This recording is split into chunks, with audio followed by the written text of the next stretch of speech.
அன்பிற்கினியவர்களே, இனிய வணக்கம். Napoleon French மாகாணத்துடைய ஒரு பிரபலமான பள்ளியில் படிச்சுக்கிட்டு இருக்கிறாரு. போதுமான அளவு கல்வி அறிவு எட்டலினாலும் ஒழுக்கத்தில் சிறந்தவனாக இருந்தார். அப்படி இருக்கும்போது ஒரு நாள் அவர் பக்கத்தில் இருக்கிற மாணவனுடைய பொருள் ஒன்று காணாமல் போயிடுது. அதை நெப்போலியனை தவிர வேறு யாரும் எடுத்திருக்க முடியாதுன்னு நினச்ச அந்த மாணவன் உடனடியாக ஆசிரியர்கிட்ட நெப்போலியன் திருடியதா சொல்லிடுறான். இதை கேட்டு ஆத்திரமடைஞ்ச அந்த ஆசிரியர் நெப்போலியனை ஒரு தனி அறைக்கு கூட்டிகிட்டு போயிட்டு பிரம்பால் எவ்வளவு அடிக்க முடியுமோ அந்த அளவுக்கு அவரை அடிச்சிடுறார். நெப்போலியன் ஆசிரியர் அடித்த அந்த அடிகளை தாங்கி கொண்டு அமைதியாக வெளியில் வர்றார்.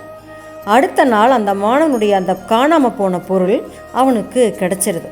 நெப்போலியன் திருடலை அப்படிங்கிறத அந்த ஆசிரியர்கிட்ட வந்து அந்த மாணவனே சொல்லிடுறார்.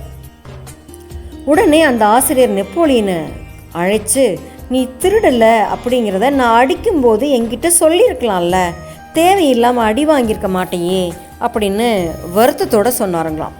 அதுக்கு நெப்போலியன் சொன்னாராம், நீங்கள் அடிக்கிறதுக்கு முன்னரே என்கிட்ட அதை பற்றி கேட்டிருந்தா நான் எடுக்கலைன்னு சொல்லியிருப்பேன். ஆனால் நீங்கள் அடிக்கும்போது கேட்டதால் நான் ஒன்றும் சொல்லலை. ஒருவேளை நீங்கள் அடிக்கும் பொழுது நான் திருடலைன்னு நான் சொல்லியிருந்தேன்னா நான் பயந்து போய் அந்த அடிக்கு வழி தாங்க முடியாமல் நான் பொய் சொல்கிறேன்னு நீங்கள் நினச்சிருப்பீங்க. நான் பயந்துட்டேன் அப்படின்னு யாரும் நினைக்கக்கூடக்கூடாது. அதுதான் எனக்கு வலிக்குமே தவிர நீங்கள் அடிக்கிறது எனக்கு எப்போதுமே வலிக்காது அப்படின்னு பட்டுன்னு சொல்லிட்டு போயிட்டாருங்களாம் நெப்போலியன். இந்த அஞ்சாத குணம் தாங்க அவரை ஐரோப்பாவையே ஆள வச்சிருக்குது. வாழ்க்கையில் எதுக்குமே கண்டிப்பாக பயப்படவே கூடாதுங்க. எல்லாத்தையும் தாங்கி நிற்கணும். கண்டிப்பாக நிமிர்ந்து நின்று வாழணுங்க. சரிங்களா? நாளை சந்திப்போம் தோழமையிலே.